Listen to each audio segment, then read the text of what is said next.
તાળી અને અજમલજીનું સ્વાગત આપણા સરપંચ શ્રી જમાલભાઈ દેસાઈ કરશે. આપણે એમને જોરદાર તાળીઓ જોડાવી, કારણ કે આપણા ગામના છે, આપણે ગામના ડેરીના ચેરમેન છે, એટલે ભવિષ્યમાં આપણે એમની સામે અપેક્ષા રાખી શકાય અને અમારી અપેક્ષા તમારા દુકાનોનો પૂર્ણ પણ કરવાના છે. એવા અજમલજી વાળો એક વાર ફરીથી જોરદાર તાળી મળે.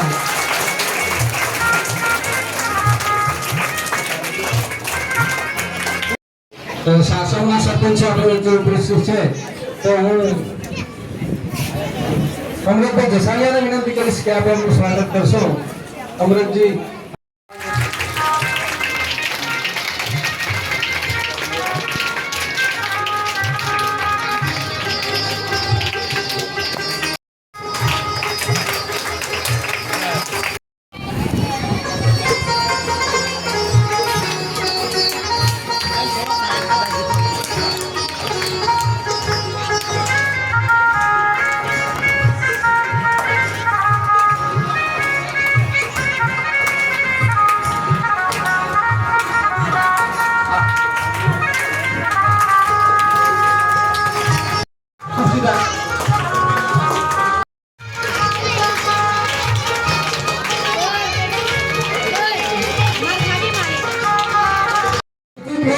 નીતિનભાઈ એમપીએસડબલ્યુ પીએચસીના આવી જાય.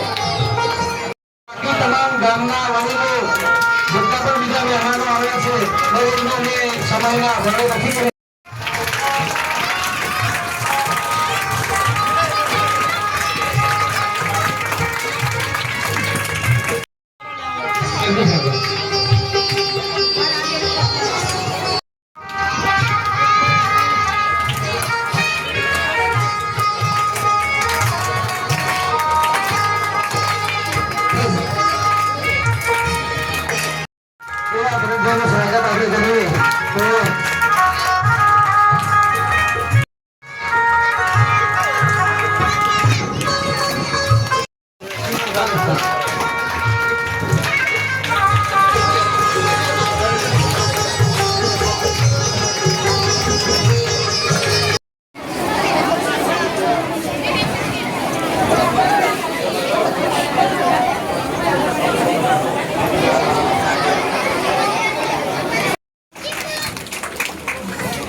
બાળકની સાથે વાલીઓ પણ આવો.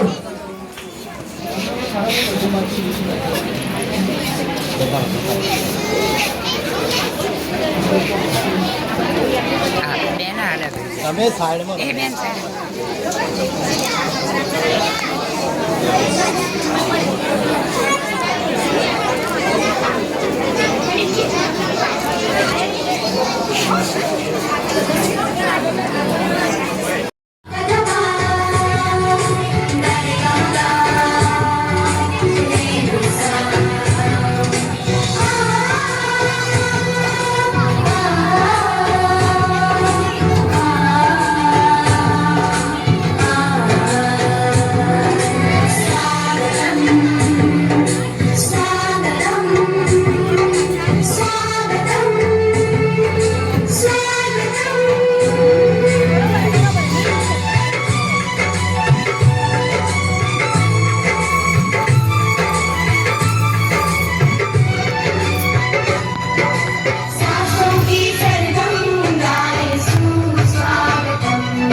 આજ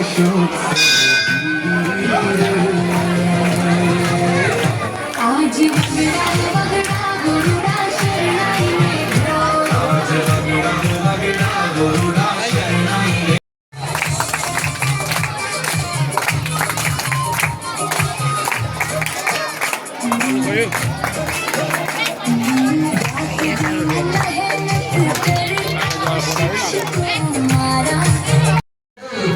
અને શુભ કામ કરવાનું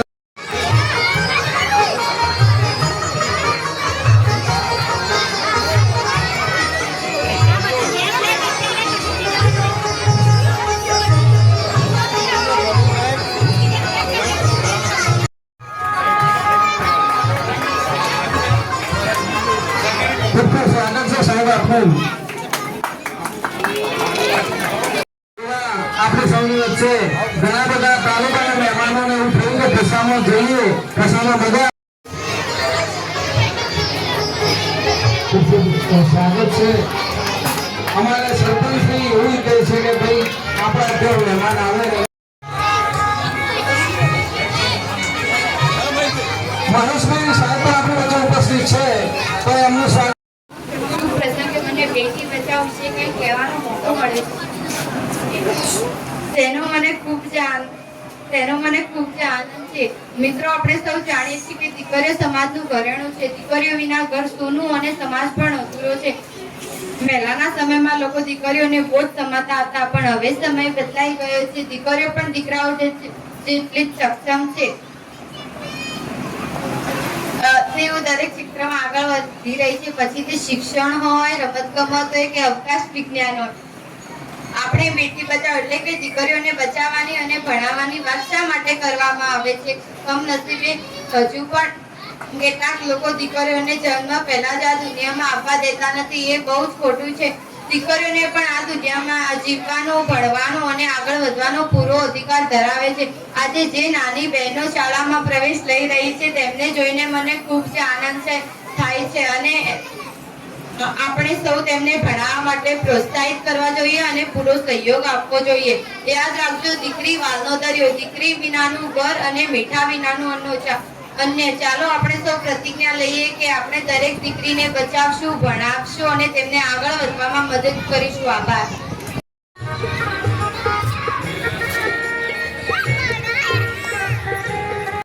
એમાંની બે બાળાઓ રાષ્ટ્ર કક્ષાએ એટલે કે ગુજરાતનું પ્રતિનિધિત્વ કર્યું છે.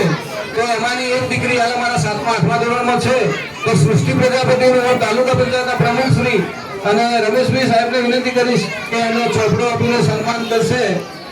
રમેશભાઈ સાહેબ અને તાલુકા પંચાયતના પ્રમુખ સાહેબને વિનંતી કરી કે સૃષ્ટિ પ્રજાપતિ કે જે હૈદરાબાદ ખાતે નેશનલ કબડ્ડીમાં રમીને આવી છે આપણા ગુજરાતની પ્રતિ, તો બનાસકાંઠાનું ગૌરવ વધારવું છે.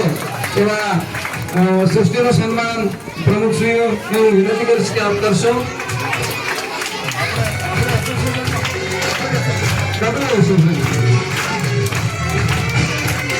કબડ્ડીની ખેલાડી છે, રાષ્ટ્ર કક્ષાની અને ખસાની દીકરી છે. તો ખૂબ અભિનંદન અને તમામનો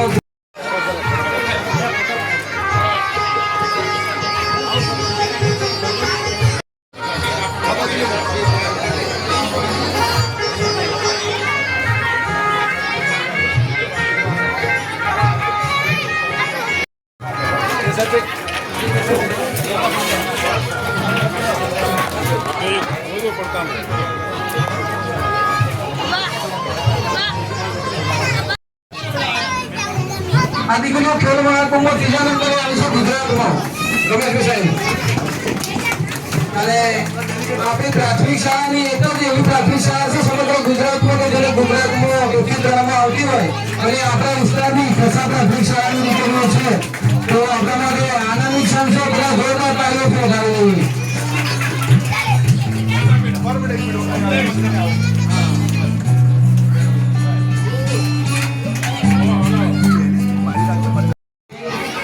તમે 10 છોકરાઓનું દાન આપી છે. આપણા તાળીઓને જોરદાર ગણતરી કરવા. ખૂબ ખૂબ આભાર. આ એક જ વિદ્યા શિક્ષણનું મંચ હોય છે.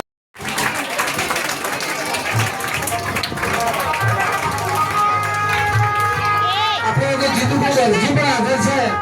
જીતુભાઈ દરજી એટલે એવા બાલવાટિકા કે પહેલા ધોરણમાં જેટલા બાળકો પ્રવેશ લેશે ને એ તમામ બાળકોને દરેકને યુનિફોર્મ બનાવીને આપશે અને આજીવન બનાવીને આપશે અને આપે છે. આ વર્ષે 30 બાળકોને પ્રવેશ ટ્યુશન આપશે.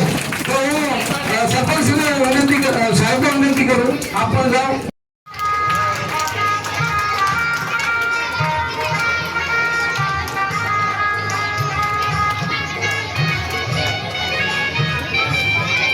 હવે આપણે મહેમાનોને સાંભળવાનો સમય થયો છે. તો શિક્ષણ વિશે આપણે પ્રોટોકોલની મર્યાદામાં રહી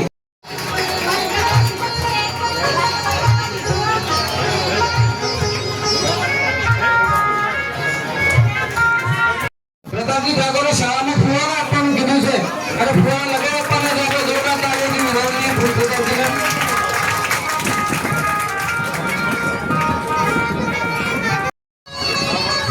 ત્યારબાદ પ્રતાપજી ઠાકોર આગળ છે ને પ્રતાપજી ઠાકોર તો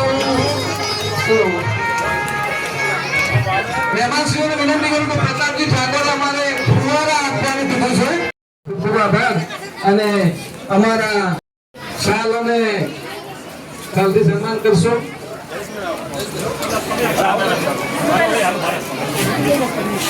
આપ બધા જોઈ શકો છો કે આ વિદ્યા શિક્ષણનો મંચ એવો છે એમાં આપણે તાળીઓનું કંજૂસ નહીં રાખીએ બધા. આપણે જોરદાર તાળી સાથે લેવું. મંચસ્થ મહાનુભાવ, અધિકારી શ્રી, પદાધિકારીઓ, બધો આપણા શિક્ષક ભાઈઓ બહેનો, આઈસીડીએસ સ્ટાફ, આરોગ્યનો સ્ટાફ, ગ્રામજનો અને બાળકો, આજે આપણે શાળા પ્રવેશોત્સવ અને કન્યા કેળવણી મહોત્સવ નિમિત્તે અમે તમારી શાળામાં આજે આવ્યા છીએ. આજે 23મો શાળા પ્રવેશોત્સવ છે. 2003 થી શાળા પ્રવેશોત્સવનો પ્રોગ્રામ ચાલુ થયો હતો. તો ત્યારે જ્યારે શાળામાં બાળકોની જે નોંધણી કરવામાં આવતી તે ખૂબ ઓછા પ્રમાણમાં થતી હતી. તો ત્યારે સરકારશ્રીએ વિચાર કર્યો કે આના માટે શું કરવું પડે. તો આના માટે આપણે શાળા પ્રવેશોત્સવ કાર્યક્રમ કર્યો. કોઈ પણ કાર્યક્રમના કોઈ પણ હેતુ હોય કે શા માટે આ પ્રોગ્રામ કર્યો, તો મેઇન એના બે હેતુ છે કે 100% એની નોંધણી થાય. નોટિફિકેશન કહેવાય કે દરેક બાળક એની 100% નોંધણી થાય અને એને શાળામાં પ્રવેશ મળે. તો એના માટે એમને તો ખબર ના પડે કે 100% કે એની યાદી બનાવવી પડે પહેલા.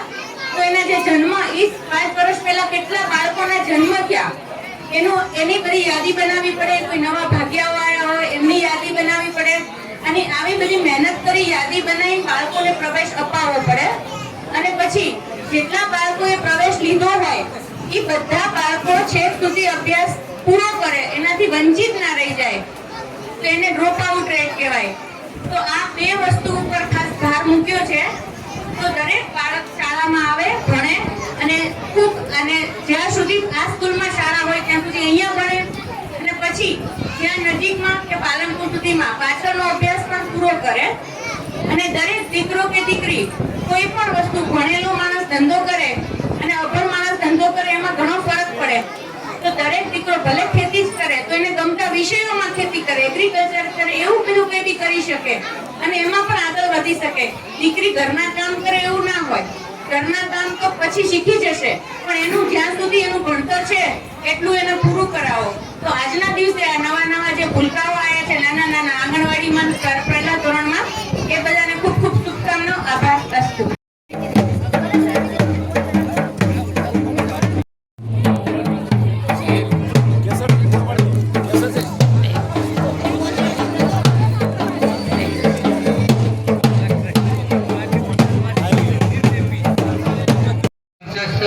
મહાનુભાવો, અધિકારીઓ, પદાધિકારીઓ, ગામમાંથી પધારેલા ગ્રામજનો, માતાઓ અને બાળકો પોતાનો અમૂલ્ય સમય ફાળવી અને અમારી શાળામાં પધાર્યા એ બદલ અમારા ગામ વતી અને શાળા પરિવાર વતી હું ખૂબ આભાર માનું છું.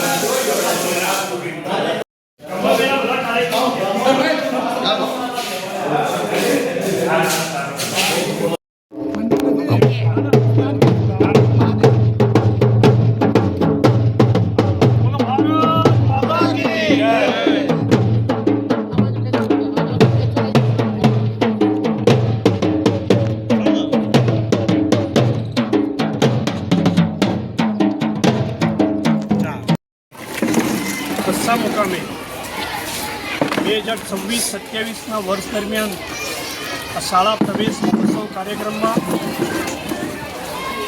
અમારી વચ્ચે અમારા તાલુકા ભારતીય જનતા પાર્ટીના પ્રમુખ ભાઈ શ્રી રમેશભાઈ, તાલુકા પંચાયતના પ્રમુખ જગદીશભાઈ, સરપંચ ગમાનભાઈ, અમારા જિલ્લા પંચાયતના સદસ્ય ભાઈ શ્રી ગોવિંદભાઈ, સરીપડા ગામના સરપંચ શ્રી અમૃતભાઈ, અમારા તાલુકા પંચાયતના પૂર્વ સાથી સદસ્ય ભાઈ શ્રી ભીખાભાઈ, અમારા મડાણા જિલ્લા પંચાયત સીટના શક્તિ કેન્દ્રના પ્રમુખ ભાઈ શ્રી કમલેશભાઈ, સરપંચ શ્રી અમારા પ્રતિકભાઈ, કાકા, ગામના સૌ વડીલ, યુવાન મિત્રો, ભાઈઓ અને વાલા વિદ્યાર્થીઓ દ્વારા ખૂબ સુંદર મજાનો કાર્યક્રમ યોજાયો અને ખૂબ મોટી સંખ્યામાં અહીંયા બધા આગેવાનો પણ જોડાયા. એ બદલ બધાનો આભાર માનું છું. માનનીય પ્રધાનમંત્રી નરેન્દ્રભાઈ મોદી સાહેબ દ્વારા 2005માં આ શાળા પ્રવેશ મહોત્સવની શરૂઆત કરવામાં આવી હતી, જેનો મુખ્ય ઉદ્દેશ વધારેમાં વધારે વિદ્યાર્થીઓ શાળામાં પ્રવેશ લે અને ખૂબ સારું શિક્ષણ મેળવી અને પોતાના જીવનમાં ઉત્તરોત્તર પ્રગતિ કરે અને શાળાનું શિક્ષણનું સ્તર ગુજરાતમાં ઊંચું વધે તો દેશમાં પણ શાળાનું શિક્ષણ સુધરે અને શિક્ષિત દ્વારા જ ભારતનો સાચો વિકાસ થાય એ માટેના ઉદ્દેશ્યને અમે બધા આવકારીએ છીએ અને ખૂબ મોટી સંખ્યામાં આજે આ કાર્યક્રમમાં બધાએ હાજરી આપી અને કાર્યક્રમની શોભા વધારી એ બદલ તમામનો ખૂબ ખૂબ આભાર.